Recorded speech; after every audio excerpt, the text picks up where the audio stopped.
know Trilla Bean. We only know Trilla Bean. This is a God dream. This is a God dream. Yeah. Every day.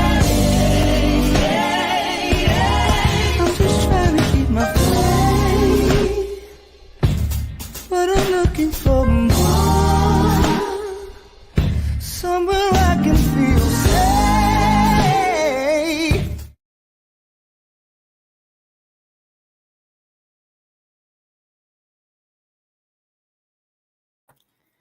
All right.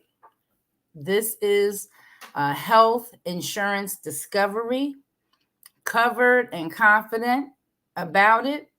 I'm Shanae Starnes, and I am a passionate health insurance agent with the mission to provide accessible healthcare and financial literacy every day. And the question is, how can I serve you?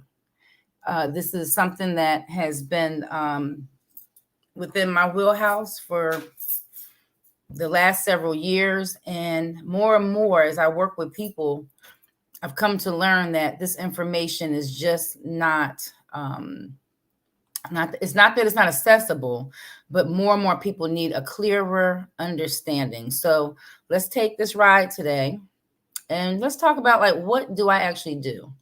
So what is it that I do? Why am I so passionate about what I do, right?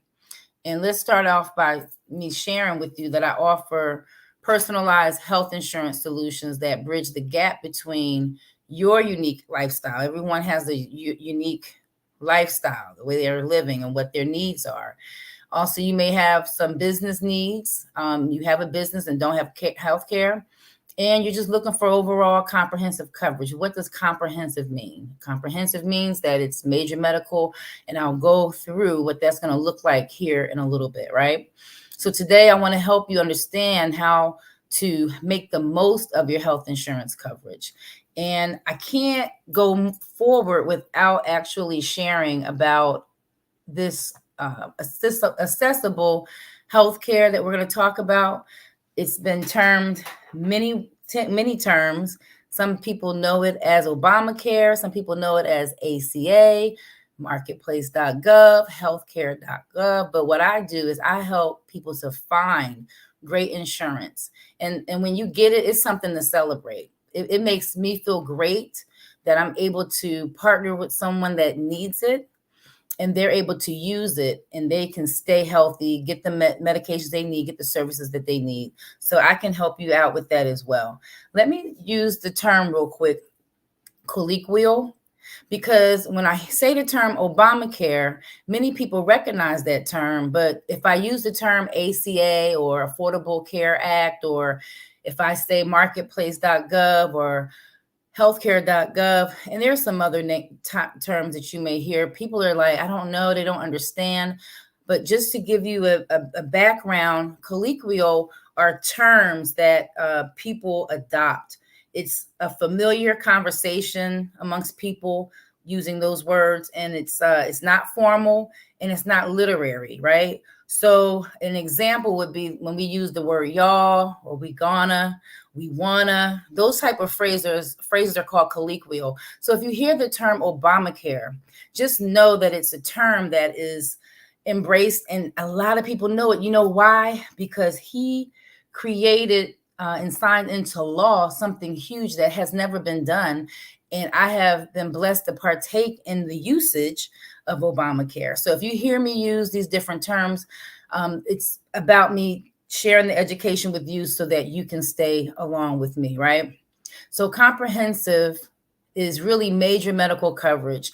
And again, I'll break down to you what is major medical coverage. This is what I help people do. I help people get enrolled in health plans so that they can get one of these right here. And this is your health card. This is the card that you may have to take in should you have to go to the hospital, you have to go to urgent care, or you just have a visit to your doctor. This is what gives you access to care. And I just use a generic version because there are different companies out here that will have their name up in this right-hand corner or wherever they may put it on the card. But this is what I help people do. I help people get connected, right? And who does this actually impact? Well, let's bring some real people into the fold. Let's talk about Patricia. Patricia, she's considered to be like an early retiree. She retired early, and a lot of people are not retiring at 65, but in her case, she's retired at age 60, and she's facing the challenges of securing the health care until she becomes eligible for Medicare at age 65. So she's looking for comprehensive health coverage, much like what she had when she was on the job. So she's looking for an ACA coverage plan. Again, that's also called Obamacare, Affordable Care. She's looking for that plan that's going to align with her retirement budget, and it ensures that she's covered for any unexpected medical needs. So there are plenty of Patricias out there, I know firsthand, because these clients are looking to retire for one, and in doing that, they have nowhere to go. They don't have any health coverage, and a lot of people are out there without it. So I wanted to paint a picture of a profile of a person that I actually have. I have these types of customers covered because it's accessible to them, and they were able to find me, and I was able to educate them, and now they are covered. And let's look at Janice. Janice, she's considered to be like a 1099 contractor. She's an entrepreneur. She may be someone that's like a gig worker. She could be a consultant, someone that is trying to contract with other companies to come in and do business with them, right? So as a 1099 contractor, Janice seeks an ACA coverage plan that not only caters to the fluctuating income, but also provides that comprehensive medical support that she's looking for.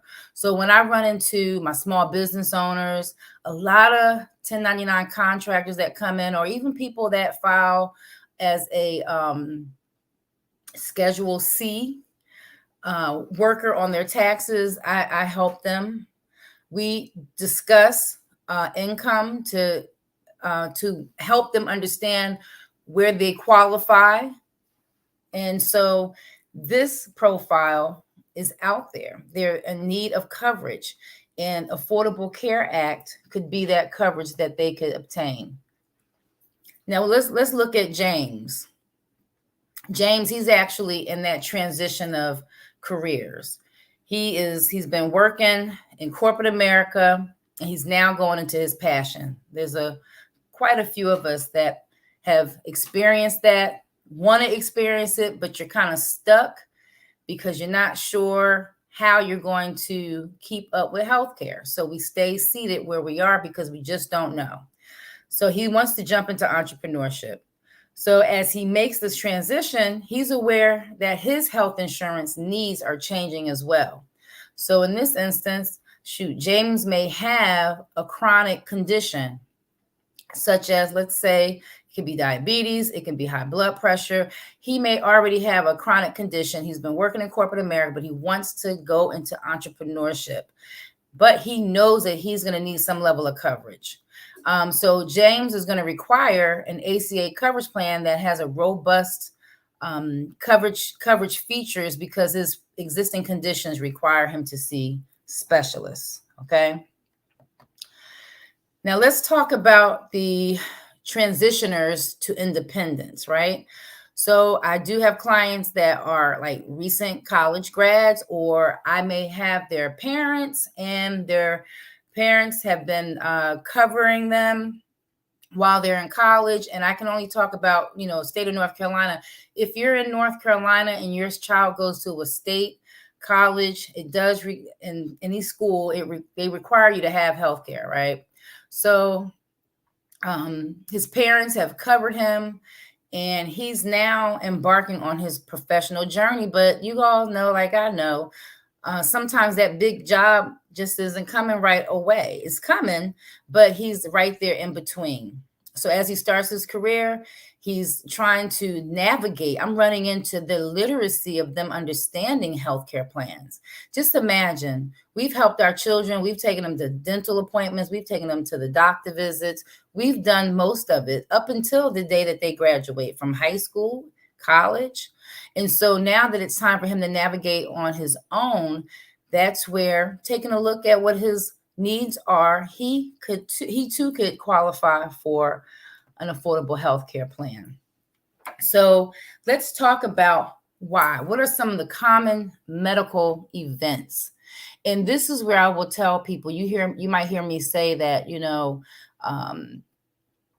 health insurance is a financial literacy component. That's number one. There is no wealth care if you do not have the adequate health care. So let's take a look. What I do is also help individuals understand their coverage, understand when they go, what's actually on the plan that they can use. So let's start here real quick. So this is if you wanted to visit your healthcare provider's office. You get to see how much is it going to be from my primary care physician. In this case, this particular client has a plan that gives them both in network and out of network. What does that mean? That means that there are systems in the city that you live in as far as hospitals and doctors, and you want to make sure that your plan is going to cover it. And this is why it's so important to go over your summary of benefits, which is something that I make sure that I do with the client so that they're able to confidently utilize their plan. So in this case, this person going to the doctor, they're going to pay a $35 copay. All right. But now if that person, once they go to the doctor and the doctor says, look, you have to go to an orthopedic doctor because, you broke your toe. Right. So now they're going to have to exercise using their specialist benefits. Okay. Well, orthopedic doctor falls under a specialty. And so that copay is going to be $50 for that visit. Anything that is a preventative visit will be covered under the Affordable Health Care Plan at 100%. Now, also, you can have a pre-existing conditions. These are some of the laws that were put in place when the Affordable Health Care plans by President Obama was established. You can have a pre-existing condition, and there are no limited lifetime limits. Back in the day, some of these healthcare plans would limit you at a dollar amount. There's no limit, okay? And the reason why that's important is, use the example of cancer. Cancer could, take out a poor man, a rich man, anyone. You understand? As far as their finances is concerned. And back in the day, those policies, and there's still some out there, the policy limit for the healthcare plan might have been $2 million. But a person that may experience cancer may go beyond 2 million or 1 million, whatever the limits were for those plans. And guess what? They're going to pay for everything out of pocket. You don't know how long that type of event may go on. So I just wanted to make sure that I covered that part. But getting back to the summary of benefits, if you have a test done, you go into the doctor's office, you pay your $35 copay. The doctor says, look, we're going to take some blood work. That's what's considered to be a diagnostic test. And then they're like, well, with the blood work, we're also going to do some imaging. We're going to take some x-ray. So now if you have a test, you want to look on your healthcare plan and see how much of that is going to be a cost to you. So in this case, getting blood work done in an x-ray is going to be $10. That's a $10 copay. If they were to get a CT, a PET scan, or MRI, their copay would be $50. So now they're done with the doctor's office. They're like, okay, we're going to send a prescription in for you. So in the event, because now we're just talking about common events that are going to occur when you may go to the doctor's office.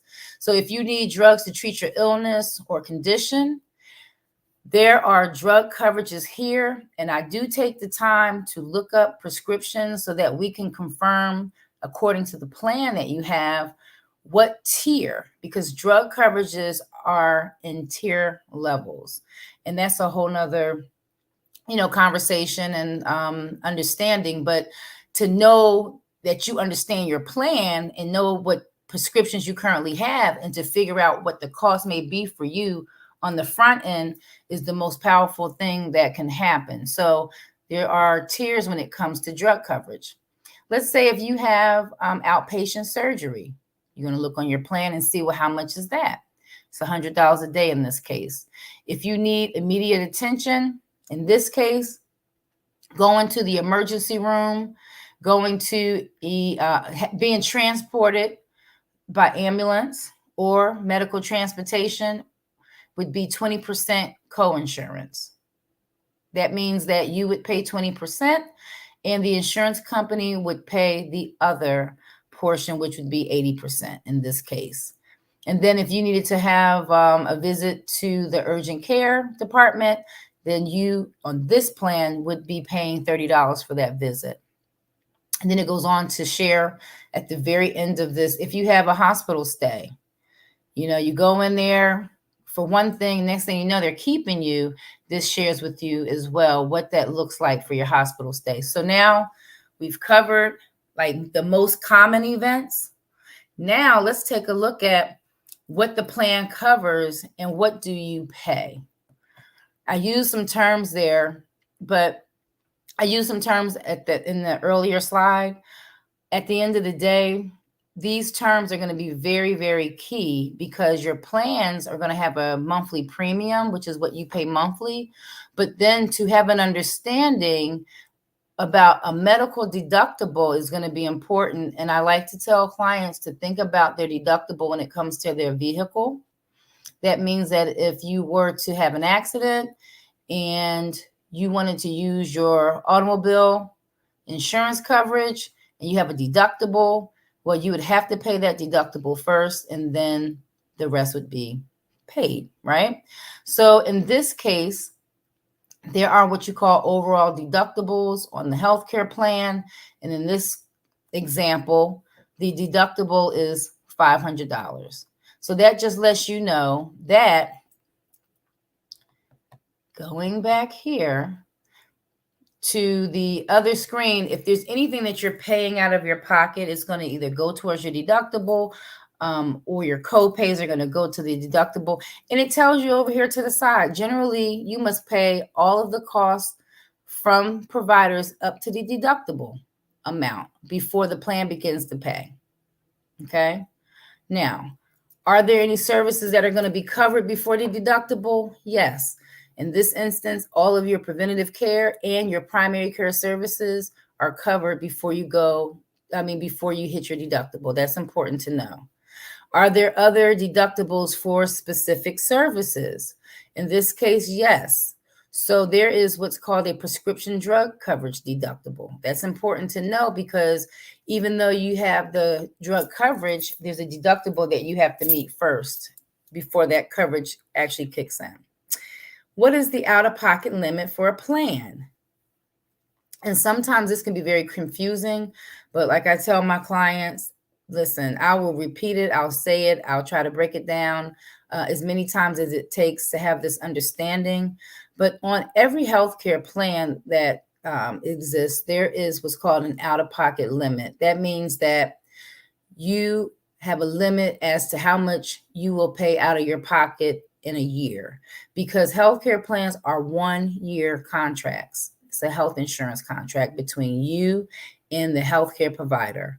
So you have a total out-of-pocket maximum. In this case, when the client goes to network providers, the total that they'll have to pay out of their pocket for the year would be $2,500. Okay. And if you meet that, in most cases, for the rest of the year, your services will be covered at 100%.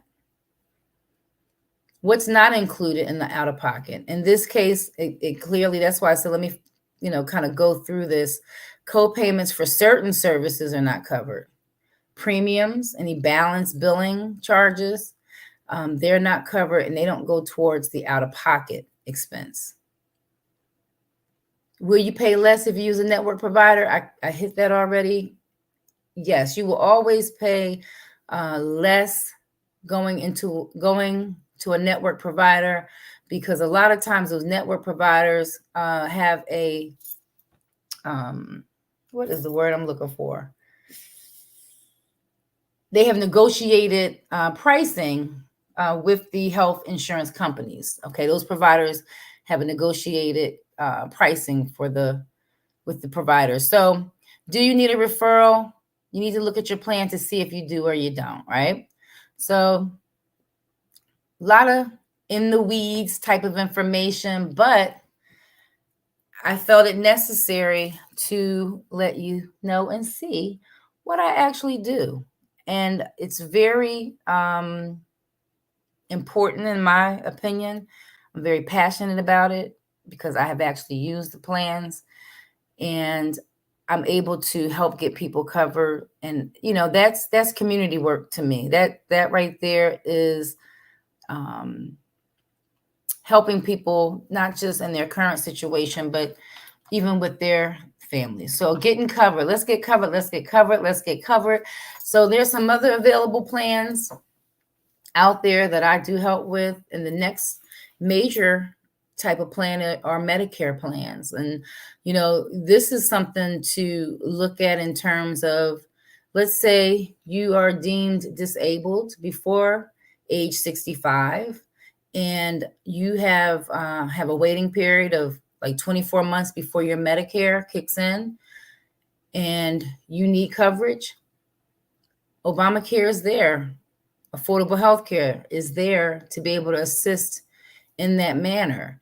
And guess what? As your agent, from that time to the time that you're going to qualify for Medicare, I can also assist you with that transition as well. Dental plans, I offer vision plans, short-term medical plans. There are other plans that are available and out there for different reasons that people may want them. And it's usually uncovered when I have the consultation with the client to see what are their needs. It's like a needs analysis that I'm doing, right? Some other areas to think about: you can purchase independent coverage. Sometimes you'll hear it called like supplemental coverage or ancillary coverage, or if you're one that has worked in corporate America or worked at a job and you have these additional benefits, these are in addition to coverages that will pay you directly should you be diagnosed with cancer. And the reason why that's important, because you have your medical insurance, which is what I just went over, but should something occur where you are diagnosed with cancer, these policies help with the time needed to really reflect on it. You're going to need some time off. You're going to need the time off for traveling back and forth, to the time that you're going to need off from work. So the cancer policies are very good to have if you know that your family is a family that experiences cancer. It can be, there's a plethora of different cancers, but if you know that the history of your family it has a cancer history, then having this alongside your major medical coverage would be a safeguard for you. Now, we don't want you to have cancer, right? So in our conversation, we'll talk about how to use your medical plan to use it for preventative measures more so than reacting when something's already occurring, right? All right, so heart attack, stroke, same thing. Do you have a family history of heart attacks? Do you have a family history of, blood pressure, diabetes, people that have experienced strokes and things of that nature? It's the same concept, these coverages. And I do have a plan that covers all three. But they're available to you to be able to have because of the care needed after being diagnosed and actually during going through any type of treatment or recovery. Though that's what what we might call a supplemental or ancillary plan will do. Then you have your life insurance. I have gotten to the place where life insurance really should be called health insurance, because these life insurance plans have what we call living benefits that you're able to utilize for situations where you have a critical, chronic, or a cancer exposure. And so looking at life insurance a little differently these days is worth taking a look at. I still offer whole life and also final expenses, meaning, you just want some end of life policy to make sure that you're not leaving a burden on your family members or anyone else that may have to take care of your affairs. It's also called burial insurance. Okay, so I wanted to make sure that I went through and shared with you what all I offer to you, right? So what do you do? What can you do? What you can do is you can get signed up on my email list. You may not have anything that you want to talk about right now, but because you took a look at this and you could think about people that may need these services, and you may say, Shanae, look, I need you to talk to this person. And you know what, guys, please excuse my website address. I have to put the correct website in there. I have a C in there. It's ShanaeStarnesAgency.com. Okay. And so contact me, fill out your name, your phone number, go to that website, and then you're going to click on contact us. And when that form comes up, you're going to fill in your information, put a note there if you want me to give you a call now, or you want me to give you a call in the future. That's what I'm here to do. And let's see here. Okay. And that's about all, isn't it? So I wanted to capture this within a 30-minute time. We have reached that expectation. Again, thank you. This has all been a part of the Ask Dion Challenge, and this is day 4, and I am excited to have been able to share this with you. And so we're going to leave with my song of the day. Here we go. We on an ultralight beam. We on an ultralight beam.